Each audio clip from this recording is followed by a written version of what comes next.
Hi, it's Kevin Jordan from Redpoint Marketing Consultants here with another episode of the Small Business Marketing Minute Show. It's a show that gives you, the busy small business owner, simple, affordable, and practical tips to grow your business, teaches you the famous duct tape marketing system. My special guest on the show today is Andrew Miller from Your Search Advisor, and he is actually coming on the show in response to a specific request from a viewer who wanted more information about Facebook advertising. I had an episode earlier in which I briefly talked about Facebook advertising, but I am personally not an expert in that area. Andrew is, and today he's going to share with us his expertise.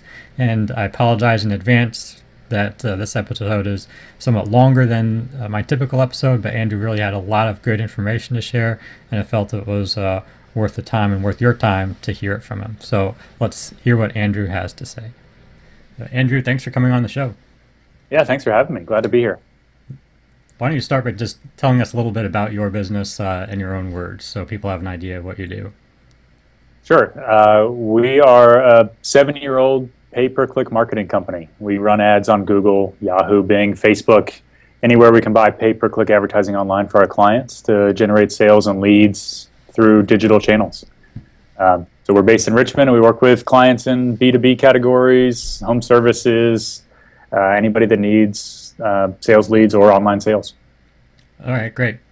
Now, we're here today to talk specifically about Facebook advertising. One of my listeners actually specifically requested this episode, so Good. we're trying to answer people's questions about Facebook advertising, how they can use it, and that kind of thing. So why don't you start out by just giving us some of the best practices for Facebook advertising and some of the frequently asked questions, that kind of thing.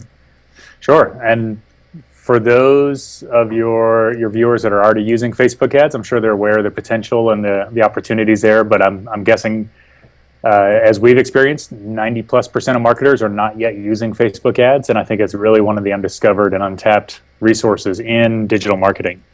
And it's funny. 12 months ago, I never would have said that Facebook ads were very effective or worth the time and investment. We've seen a big turnaround in their capabilities. So actually now we're finding ourselves recommending Facebook ads and using them a lot more and a lot more effectively because they have a wealth of user knowledge, data, and consumer behavior that we can use to target the right ads to the right people at the right time, whereas 6, 12, 18 months ago, that wasn't really the case. So as a best practice, I think what you need to do is start thinking beyond just targeting wide swaths of people. And by that I mean, you may have a product or a service where you could say your ideal customer is everybody, or every man is going to need this, or every woman is going to need this product or service. When in reality, there's always segments that are going to be a lot more clearly defined among your customer base. And by that I mean, maybe your product appeals more to people of a certain age bracket or income bracket, or in specific zip codes, or people that are more likely to have interests and likes and engage in content around very unique characteristics of their personality, right? So maybe they're pet owners, maybe they are, maybe they're professionals, maybe they're blue collar. But Facebook gives us ways to target our ads as closely as possible to those segments within a broader category of people. So I think one of the best practices that we like to recommend is always, when you're working with Facebook ads, define your audience as tightly as possible, because there's really not a true product out there that appeals to everybody, even though, yes, everybody drinks Coke. But there are people out there that are much more likely to drink Coke and much more likely to need the products and services that you offer. So your dollars are going to go farther if you are really focusing in on those segments of people. Yeah, just as a quick example of that, as far as narrowly targeting your audience, one of my clients is a bridal salon, and I know that when people get engaged, they tend to buy the wedding gown earlier in the process of preparing for the wedding versus later. And you can actually break down on Facebook by targeting not only people who are engaged based on their Facebook status, but how soon they got engaged. So you can target only people who have been engaged like 3 to 6 months versus 8 to 10 months. Right. So you can do some really narrow targeting on Facebook. Exactly, and that may limit the number of people that you're able to talk to. but in reality, those are your most likely customers, right? For that bridal salon, those brides to be that have been engaged for less than 6 months and are kind of in maybe the first few months of their planning process. Those are the ones that you really want to reach, not the ones that are 2 weeks away from getting married in most cases. Yeah. So yeah, that kind of level of data is what we're talking about. Like there's a right message for the right person at the right time, and Facebook gives us the tools to do that. And whether you think that's creepy or not, it depends on your your online Facebook, privacy then, concerns. Yeah. Exactly. So as marketers, I love it. As a consumer, I'm always wary of what I share online, because I know that makes it easier to not just target ads, but also to watch someone's behavior and see what kind of buckets they fit into. Yeah. So I think creating those rich customer personas based on not just demographics and geography, but getting into the likes and interests and timing of certain purchase decisions is a big step in making Facebook ads successful. Yeah. So once you've targeted your audience, what do you want to try and do using Facebook? Because there's a number of different things that you can do, unlike, say, Google pay-per-click search or other searches. There's different things you can do on Facebook. So why don't you explain that a little bit and which one you want to try for? Sure. So the most common use case that we're using Facebook ads for now is to actually get people to click through from Facebook to a website, whether that website is a company website or a landing page that we've set up to promote a specific offer. It's typically, in our case, a click through to submit a lead or buy something online, right? We want someone to take some action that we can measure and kind of nurture the conversation and re-engage that prospect or that customer over time. So those are typically called, the ad type is a click to a website or a click-through ad. And you can do that with photos, you can do that with video, you can do that with just text, you can do that with a wide variety of ad formats. So that's our preferred method. There are other ways you can advertise on Facebook. You can actually pay for people to like your page. You can pay for people to interact with your comment or your posts and comment on them and share them and so on.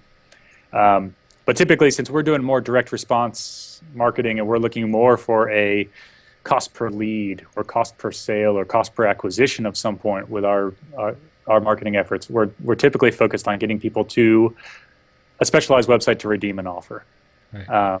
Not so much promote content just for social promotion and encourage sharing and get more likes and page likes and fans and followers and that kind of thing. So what would be an example of maybe a business who would benefit more from getting more likes for a Facebook page?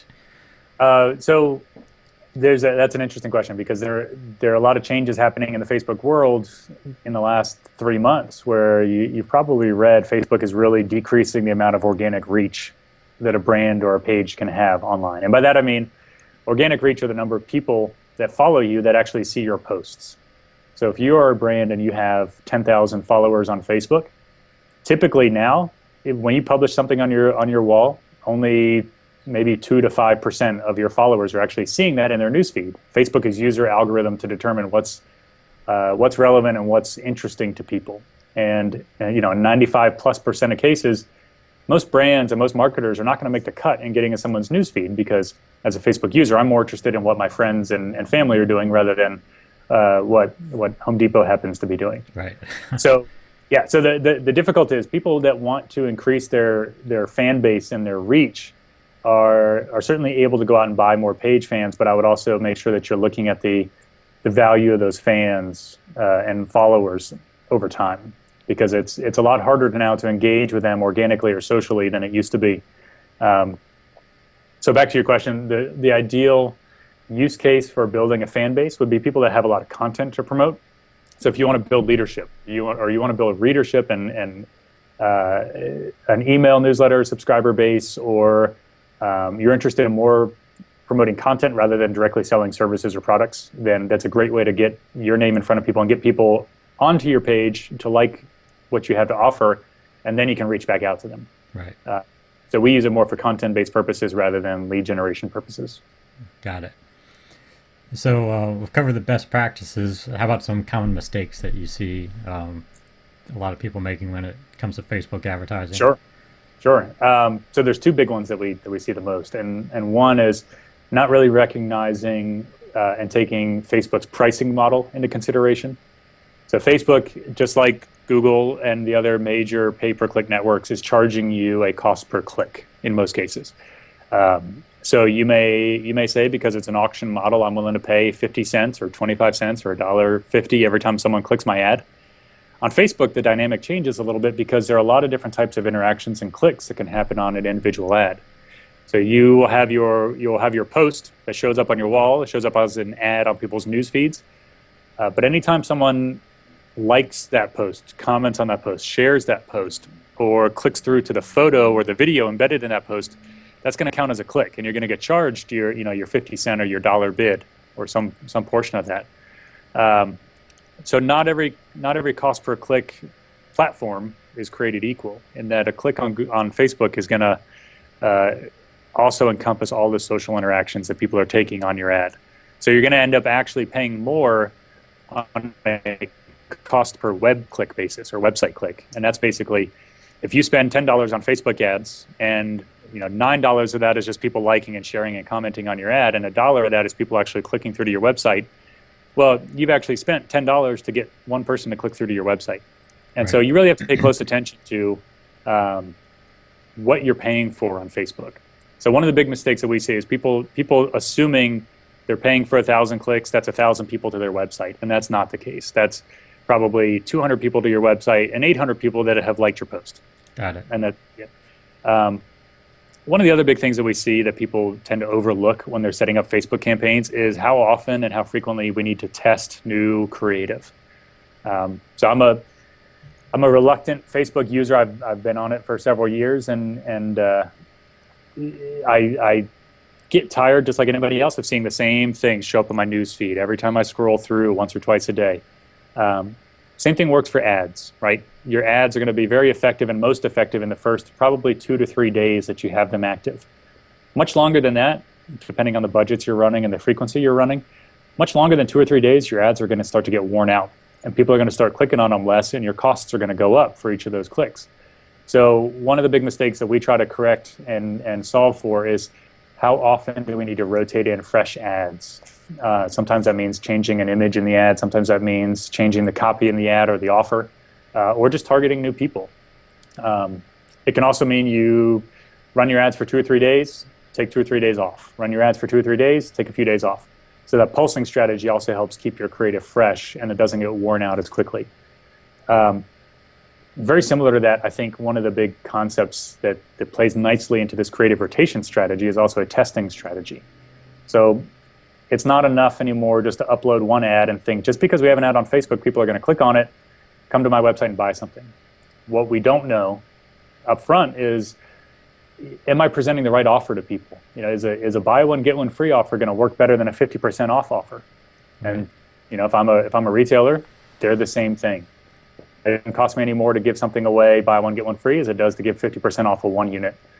But what we found in our testing and our experience is that buy one, get one free has always worked better than 50% off, because people assume, this is our hypothesis, people assume in an intangible way that a 50% off offer implies there's some sort of markup there to cover that cost. Whereas buy one, get one free feels more tangible to me. I can pay for one item and get two.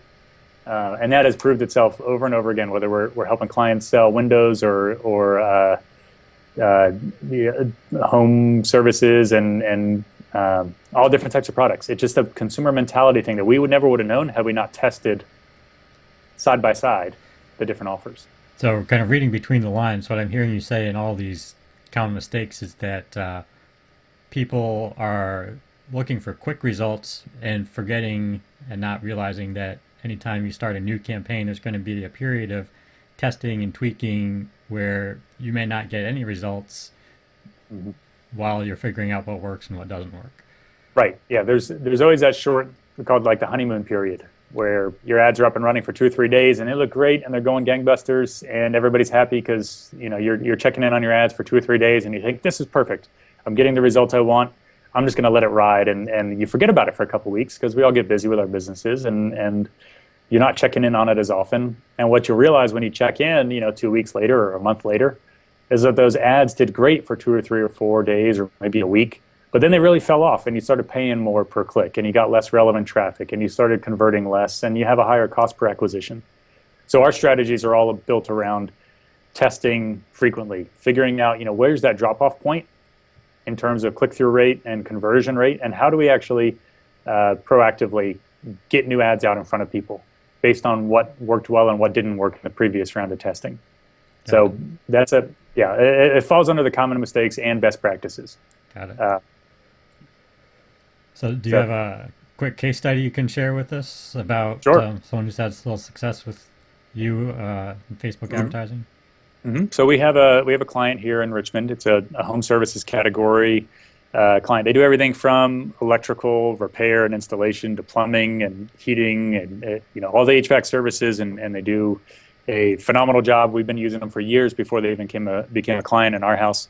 And they offer, like you would expect, 24-hour emergency service. If your pipes freeze in the middle of the night and you need someone to come out and turn off your water or fix your problems, they're the guys you're going to call.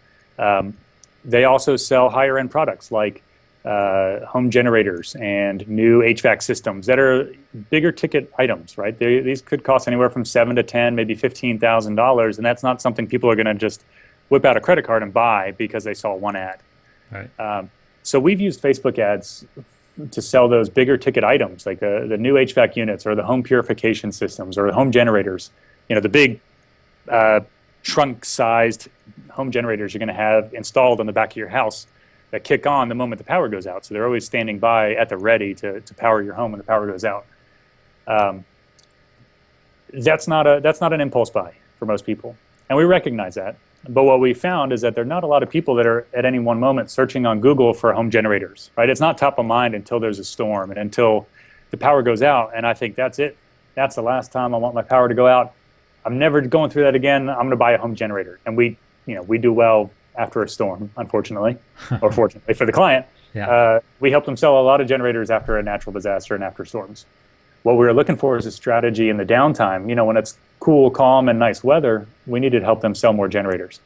So we have been, for about the last year, running Facebook ads campaigns for them, targeting homeowners in certain zip codes, within certain income ranges, within certain home ownership statuses. They've got an older home, they've got more established families. They're probably fitting the buyer profile of our client based on people who typically buy these home generator products, and we extrapolate that to the Facebook audience. So we actually run very targeted offers, not to get the direct sale, mind you, but to actually encourage people to click on the ad and download a buying guide for a home generator.